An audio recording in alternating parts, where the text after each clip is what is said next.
This is Miss Andrea. I am going to call this one, Dear New Homeschoolers, you are asking the wrong people the wrong questions. I'm releasing this on Friday in lieu of my usual live because I will not be in town. So here's the thing. COVID, right? Where I live, the schools are open, kinda. And they're weaning kids back into the school. They're not reporting cases of COVID if they can avoid it. Anyway, a lot of parents have chosen to not do the thing. They have chosen to homeschool. I mistakenly thought I was going to be personally inundated. My homeschool program. But people they don't want to commit to anything because they're literally just riding this wave, and I 100% respect that. However, some have started the COVID schooling, which is the school at home that the teachers run.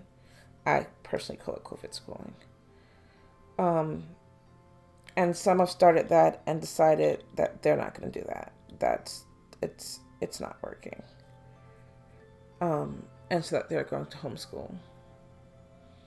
And so they have flocked to the homeschool message groups to ask all kinds of, how do I do this? Questions. But they're kind of asking the wrong people the wrong things. Reason being is most homeschoolers, most life homeschoolers, or for life homeschoolers, people who decided to homeschool for homeschool reasons, not for emergency reasons, and who plan to continue homeschooling until further notice, don't really care if you need to park your butt in homeschool land for 3 to 6 months and then take your child out. So, if you wander over there and ask them a question, you're not going to get the answer you need. You're either A, going to get kind of told off, or B, given a question that's not completely helpful to your particular situation, or C, just be told, just do what we do, welcome to homeschooling, don't go back to school. That'll solve your problems. And this is not helpful. Now, I homeschooled because I felt that my kids weren't being served in school. And I suspected, I popped my back, and I suspected that they wouldn't be going back. And I was correct. But I always kept my eye on the possibility that they could go back. And I wanted to make sure that at any point, if they did go back, up until high school, once they hit 9th grade, I knew we were, just staying what we're doing. But I made sure that at any point, should we have to drop in, that we could. And that's kind of the gist of what most people are asking. Hey, I'm going to homeschool for 3 to 6 months. If life changes in January, my kid's going back in January. If life doesn't change until, maybe summer, then my kid will go back into September. What do I do? And people are recommending a curriculum that I reviewed last week.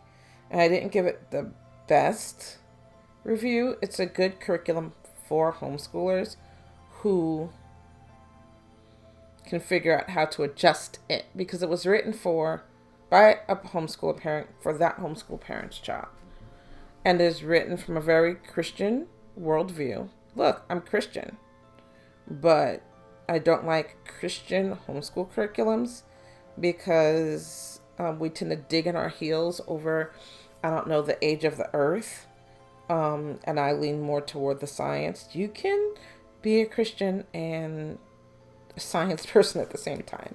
It is possible. Anyway, so people are just asking questions and getting really poor answers. Case in point, yesterday I came across a question that said, "Hi, I am trying to find a homeschool where they mail you the work and you do it and return it when done. Any help is appreciated." And she got a lot of answers. A lot. And they all named some very expensive, first of all, someone's like, "That's not homeschooling." And then an argument cropped up, and then someone else said public school at home. Well, the public school at home system is tapped out, and they've had to stop enrollment. So that's not a thing. They named some very expensive things. They're like, clearly you're not interested in doing this the homeschool way, so here's an expensive alternative. What this person is asking for is kind of a correspondence school, and there's not a lot of those since, I don't know, the internet became popular. Australia, long before any other country really got into homeschooling, did a lot of correspondence schooling because, it's so big and some kids are so far out, and Alaska did too. But now everyone does it pretty much via the internet. And I understand why some parents don't want their kids on the net, because kids sneak and open other things they're not supposed to do. So my answer was, this kind of distance learning would technically fall under private school and not be cheap. There may be a homeschooler somewhere willing to help you with your child's program, but it would not be accredited, which is what I am assuming you want. Unless she's willing to pay a car payment every month, that's what she needs to do. If she just is like, "I can't figure this out, it is too hard, someone tell me what I need to do, I will send it to you, you will keep my records, and then you will give me a report card at the end of the year." There are homeschool families where the parent is a licensed teacher. So that's kind of what she wants to do, is find a licensed teacher who is or can get an accreditation certificate and do it that way. And, have that teacher do it under would fail to be a homeschool now, under their private school. But a lot of people aren't set up to do that.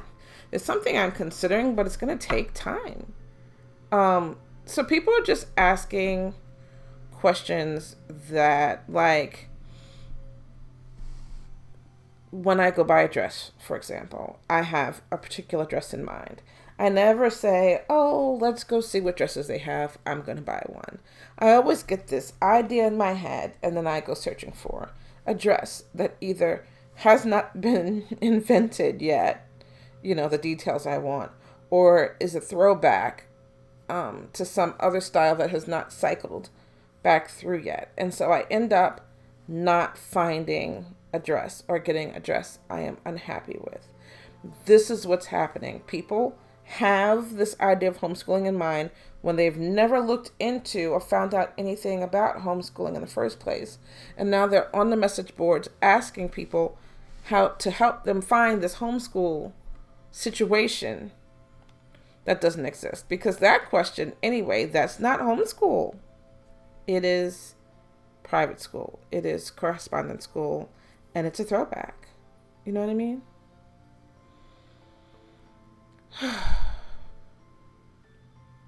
And another person, I have a 10-year-old son. I recently withdrew from public school because virtual school is a joke. It is. Sitting in front of the computer from 8 a.m. to 2 p.m. is insane. At 10, it absolutely is. This is where I need your help. I'm looking for a curriculum, not computer-based. They're kind of all computer-based now. I have no idea where to start and which one to choose. I don't mind a Bible or Christian curriculum. They got a lot of answers, and as usual, many that I disagree with.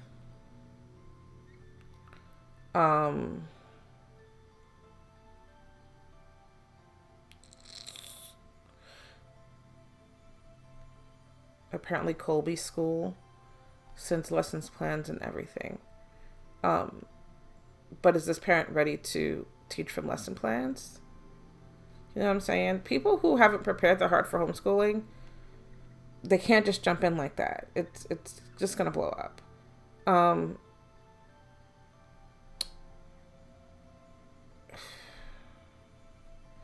But telling them to print out Easy Peasy Homeschool.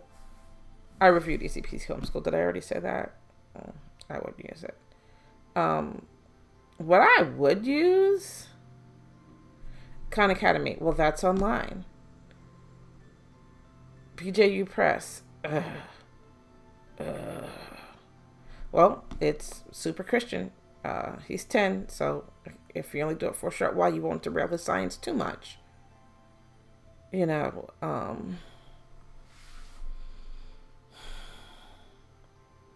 I would get a series of workbooks, just grade appropriate workbooks, and that's how I would teach. I would do that thing. But people are throwing these homeschool centric, let your child learn at their own pace things at these parents who are going to want to turn around and put their kids back in school. And this is why I'm saying you're asking the wrong people the wrong questions. I think if you are a parent who has decided to homeschool short term in order to get through COVID, you should probably be talking to a public school teacher on the grade your child is, or maybe someone who teaches a homeschool co-op.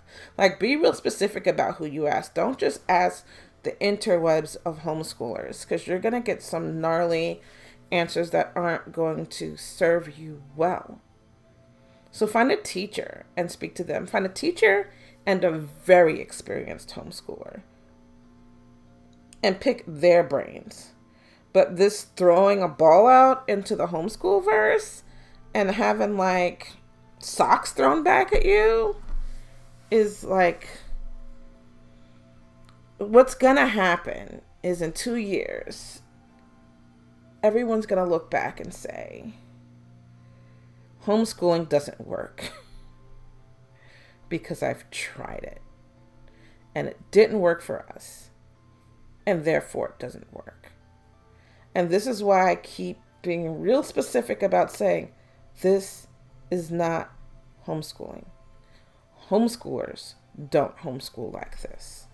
Like, we are not okay not being able to meet at this church and do that, and meet at that park and do that, and meet at that fencing academy and do that. We are not okay. This is not how we homeschool. We don't lock ourselves in and stay on the computer all day. So yeah, y'all are going to think homeschooling sucks because we're all homeschooling in crisis. And then there's going to be new laws and new enactments on why homeschooling shouldn't exist. I'm not looking forward to this. So if you are a new parent looking to get help homeschooling, shoot. If you're watching this, contact me. I will give you all the information you want. But to contact, okay, I'm about to be ageist. I am 52 years old. I started homeschooling when I was 32, 33. I did not know what I was doing. I had to figure it out. Most homeschoolers on the homeschool groups are young homeschool parents with kids in, on average, middle school. And they're running the great experiment which is okay because the great experiment usually turns out good. But it's not good for advice for other people. So stop asking your peers who are on the same boat as you for advice. Ask someone who's been around the block a few times. Please. Till next time.